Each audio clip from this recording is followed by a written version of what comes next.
Olá, mais uma vez aqui estamos com o nosso programa Alinhando os Ponteiros. E que coisa tão linda podermos alinhar a nossa vida, os ponteiros do nosso Cronos e do nosso Kairos, ou seja, do tempo da nossa vida, estarmos plenamente alinhados com Deus e com a sua vontade. Esta é a proposta do nosso programa. E Deus está nos dando algo muito maravilhoso. Queremos trazer todos os sábados um convidado especial para trazer a ciência e a fé como caminham juntas. É esse o tema do nosso programa de hoje. A ciência e a Bíblia andam juntas. Sim, não há confronto, não há divergência entre a verdadeira teologia, a verdadeira fé, a palavra de Deus, a Bíblia Sagrada e a verdadeira ciência, que está em busca da verdade e que tem grandes evidências. No programa de hoje, você terá a oportunidade de ver cientista falando sobre a ciência e a Bíblia. Então não saia daí. Deus quer muito falar com você, pois o programa Alinhando os Ponteiros já começou.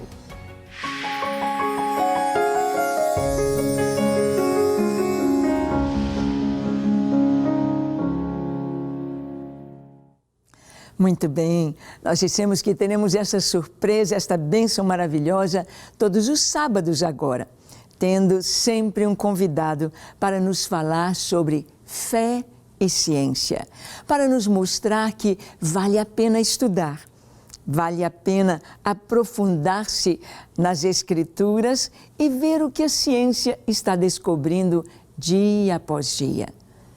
Quando nós vamos para a cosmologia, quando nós vamos para o estudo do universo, os astros, as galáxias, as estrelas, quando estudamos o próprio planeta Terra dentro do Sistema Solar, nós vamos ver quanta coisa tão linda que caminha de uma maneira tão ajustada, de uma maneira tão perfeita, nos mostrando que Deus criou todas as coisas, nos mostrando que esta mente extraordinariamente grande, perfeita, sábia, criou as leis do universo, nos criou colocando o nosso corpo e os nossos órgãos, os nossos sentidos, colocando o nosso ser dentro deste ajuste de perfeição. Muitas pessoas pensam que os cientistas bons, os cientistas que realmente fazem ciência, são cientistas ateus, são cientistas que não conhecem Deus e acham que a ciência não combina com religião, como eles dizem. Bem, não estamos falando de religião, nós estamos falando da Bíblia. E a Bíblia, ela tem total autoridade, tanta autoridade que nós podemos ver que a verdadeira ciência vai atrás da Bíblia. Ah, quantos anos se passaram até que no século XX nós pudemos ter a fotografia do nosso planeta tirada do espaço sideral. Sim, então podemos ver como o nosso planeta é esférico, podemos ver como a Terra é redonda, como a Terra é azul, como ela é vista de fora para cá, do espaço para cá. E a Bíblia já nos dizia isto. Isaías, o profeta, ele nos fala que Deus está sentado sobre a redondeza da terra. Em alguns lugares o Senhor diz que a terra é o estrado dos seus pés, é onde o Senhor descansa os seus pés. Isto significa que Deus é tão grande, é tão poderoso, é tão maravilhoso que os seus pés descansam sobre a terra. Já imaginou o tamanho dos pés do Senhor? Ah, é claro que Deus é Espírito, Deus é infinito, Deus é perfeito, Deus é eterno e Ele não tem pés como os nossos para poder caminhar e nos levar aos lugares. Ele não precisa. É apenas uma figura para nos mostrar quão grande é o nosso Deus, quão grande é o Senhor que fez os céus e a terra. E nós sabemos que esta é a base de toda a fé cristã. Nós temos o nosso credo apostólico, que muitas pessoas, quando se converteram do catolicismo, abandonaram o credo, sabiam orar, tinham como uma oração. Na verdade, não é uma oração, é uma confissão de fé. Esta confissão diz: creio em Deus Pai Todo-Poderoso, Criador dos céus e da terra. Depois continua dizendo: creio em Jesus Cristo, seu único Filho. Mas o primeiro degrau, a primeira confissão de fé que nós temos é que Deus é o Criador. Talvez, se você nasceu num lar cristão, talvez como criança você aprendeu a cantar: quem fez a linda estrela? Foi o Papai do céu. Você aprendeu a cantar: quem fez o arco-íris? Foi o Papai do céu. Quem fez o sol tão belo? Foi o Papai do céu. É o primeiro capítulo das Escrituras. É a base da nossa origem, a criação. A criação do mundo, a criação de todas as coisas. Quem fez? Deus. Mas hoje nós vemos que por uma proposta muitas vezes política, uma proposta que alcançou o mundo inteiro e a nossa educação, é a proposta da teoria da evolução. É a proposta de tirar Deus da história. É a proposta de dizer que as coisas que aí estão não foram criadas, surgiram. Surgiram de maneira lenta, gradual, foram evoluindo no passar do tempo e através das coisas inanimadas. Como assim? Isso contradiz todas as leis científicas que conhecemos, tanto da biologia, a biogênese nos diz que vida gera vida. Nós não vamos ter a vida surgindo de matéria inanimada. Não. Vida gera vida. Na época de Louis Pasteur, nós vemos que eles falavam da geração espontânea. Diziam assim: se a gente deixar um lixo, deixar a carne apodrecer, vão surgir seres vivos. No lixo vai surgir rato, barata, vai surgir larvas, surgirão larvas. Não surgiram. Rato gera rato. Barata gera barata. As larvas são colocadas pelas moscas e Louis Pasteur mostrou que não existe geração espontânea. Mas a teoria da evolução quer dizer isso, geração espontânea, o que é impossível, que já foi descartado pela ciência. Mas nós precisamos ter base para defender a nossa fé. Nós precisamos conhecer a verdadeira ciência para mostrar que a nossa fé é racional, para mostrar que a nossa fé, de acordo com as Escrituras, aponta para um Deus Criador, um Deus que tudo sabe, um Deus que tudo vê, um Deus que tudo conhece, um Deus tão sábio que pôde criar leis, matemática, cores, estruturas e soprar vida. A vida vem de Deus. Bem, eu estou aqui falando, mas quero que você ouça um cientista muito abalizado, Dr. Marcos Eberlin.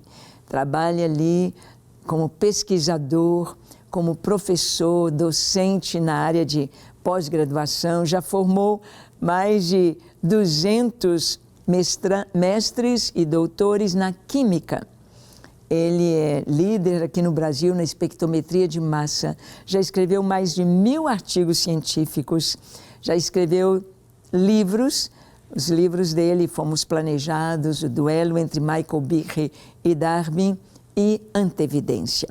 Livros como Antevidência que receberam vamos dizer assim, o apoio, o suporte, o reconhecimento de cientistas que foram Prêmio Nobel. Com vocês, então, Dr. Marcos Eberlin. Vamos ouvi-lo. Olá, pessoal. Eu sou o Marcos Eberlin. Sou professor, pesquisador, presidente da Sociedade Brasileira do Design Inteligente.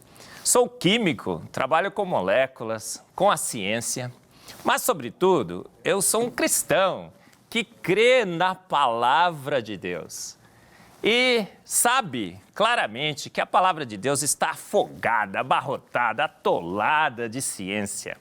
E esse é o tema de hoje. Falaremos sobre a palavra de Deus e a ciência. Muitos acham que a palavra de Deus não é um livro de ciências. Claro, ela não foi escrita para nos ensinar ciências, ensinar química, física, biologia. Eu brinco, não temos na palavra de Deus um versículo sobre a tabela periódica. Mas ciência é conhecimento e a palavra de Deus está cheia de conhecimento. Sobre as nossas origens, por exemplo, ela descreve claramente como fomos formados, por que fomos feitos, como fomos feitos, que material que o Criador de todas as coisas usou para fazer o universo, a terra e a vida. É um relato fidedigno de uma testemunha ocular, o nosso Deus, que não só criou o universo, criou a vida, mas também inspirou os autores desse livro para que relatassem todo o processo, o mecanismo. Então temos na palavra de Deus boa ciência, sim, e ciência de primeiríssima qualidade. Ciência sobre as nossas origens.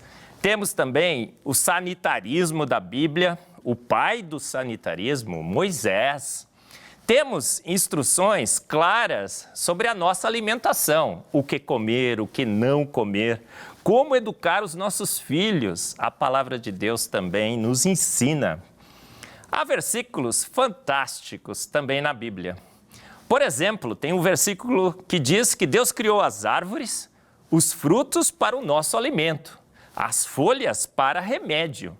Eu sou químico e eu sei que praticamente todas as drogas farmacêuticas, os medicamentos que foram criados com moléculas que encontramos nas folhas das árvores. Uma grande verdade da palavra de Deus. Então, quando te perguntarem se a palavra de Deus tem ciência, você diz sim, ciência de primeiríssima qualidade. Conhecimento em várias áreas, na história, na arqueologia, encontramos muitas informações na palavra de Deus. Cidades que já existiram, a Bíblia explica direitinho por que existiram, por que passaram a não existir mais, o que aconteceu com elas. Um livro digno de toda a confiança. A palavra de Deus é clara, é necessária, é suficiente, é inerrante, infalível e autoridade. Autoridade em teologia, filosofia e também em ciência. Ciências, das mais diferentes ciências. Na química, na física, na biologia, na cosmologia.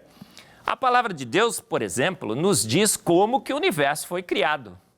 Porque ele falou e tudo se fez. Ele ordenou e de pronto tudo foi criado. Salmos 33, 9. Sobre o universo, em Salmos 33, 6, lemos lá que pelo sopro de sua boca, ele criou o universo. Informações claras, precisas sobre a criação do universo. Sobre a vida, sobre eu e você, a Bíblia também é clara demais. A Trindade se reúne e decide, façamos o homem à nossa imagem e semelhança.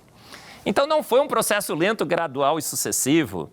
Não foi naquela sopa ácida, escaldante e venenosa que nasceu a primeira ameba, que lenta, gradual e sucessivamente foi evoluindo ao longo de milhões e milhões de anos, passando pelos chimpanzés, que seriam os nossos parentes, até dar em nós. Essa história não bate com a palavra de Deus. A Bíblia é clara. A Trindade se reúne e decide. Façamos o homem à nossa imagem e semelhança. Jesus, em Mateus, também deixa muito claro na palavra de Deus.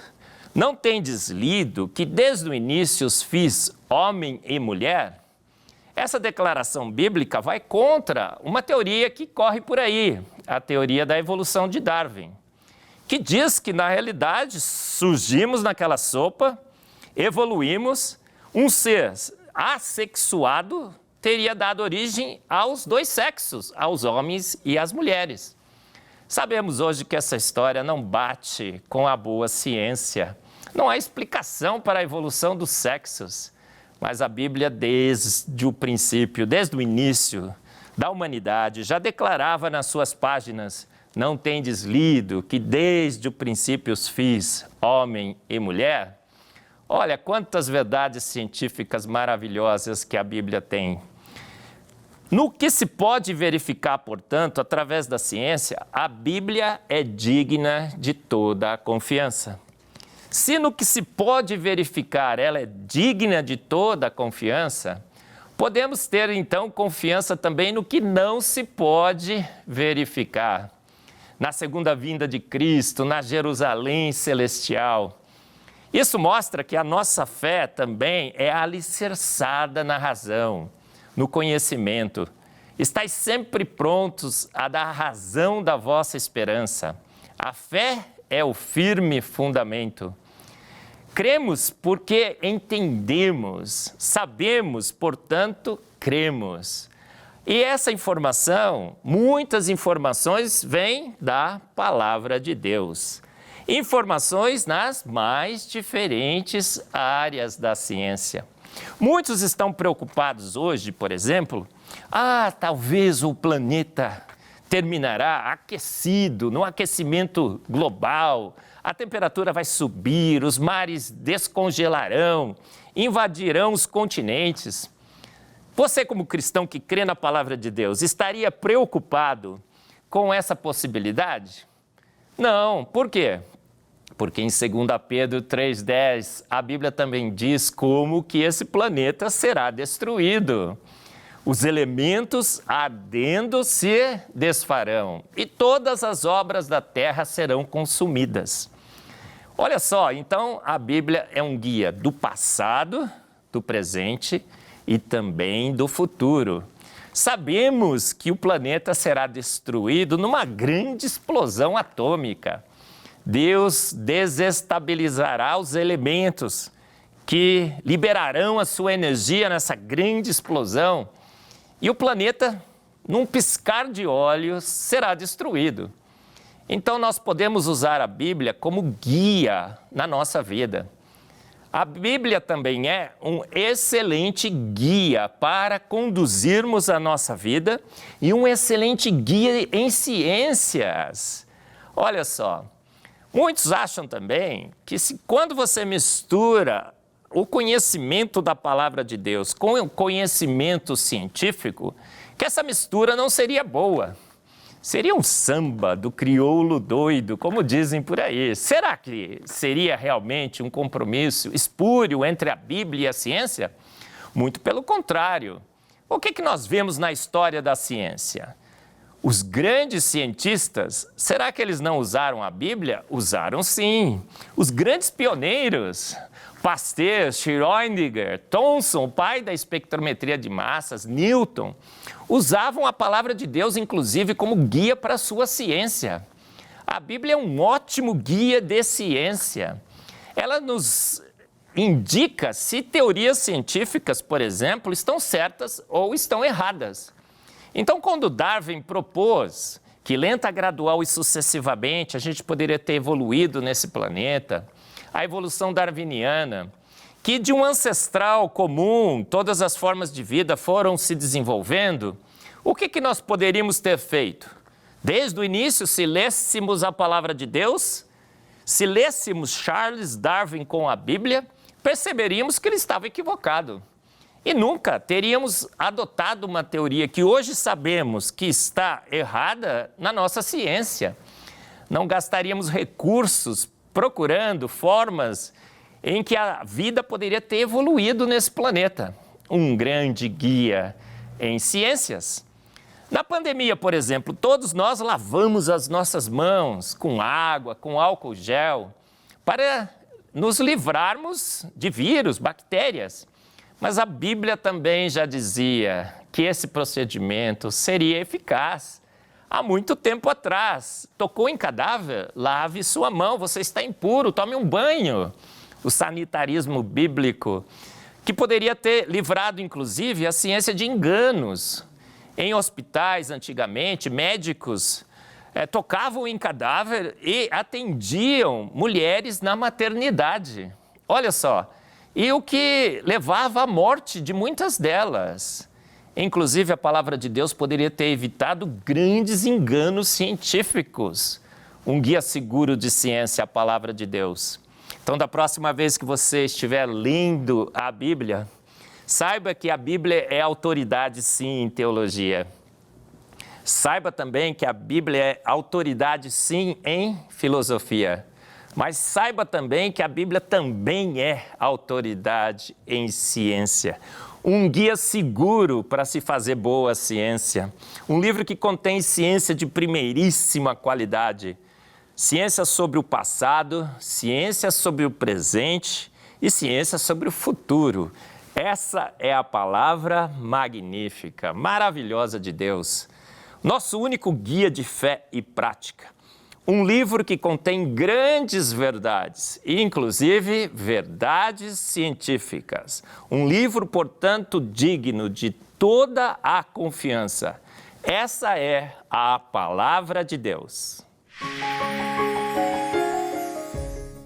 Então, você pode se deliciar com esta palavra, com esta palestra. Dr. Marcos Eberlin faz parte do TDI, a Teoria do Design Inteligente. O design inteligente, ele surge exatamente para trazer e capacitar os nossos jovens com embasamento científico, nos mostrando que todas as coisas que existem tiveram um planejamento, um planejador, um designer, um arquiteto, um sábio construtor. Uma mente tremendamente sábia para fazer todas as coisas. E nós sabemos, se não cremos que as coisas que vemos surgiram do acaso, se o celular que você segura e está assistindo a este programa por ele, ou a televisão que está aí à sua frente, ou o seu computador, não sei onde você está assistindo este programa, se você compreende que este celular foi criado por alguém.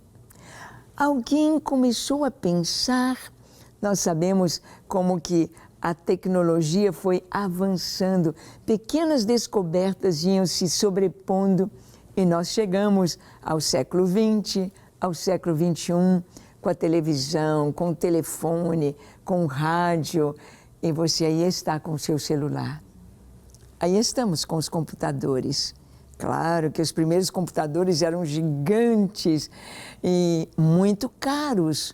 Hoje nós temos computadores em anéis, nos óculos, nós temos no nosso celular, e isto veio de mentes, pessoas que pensaram, pessoas que foram juntando o conhecimento para criar, para fazer.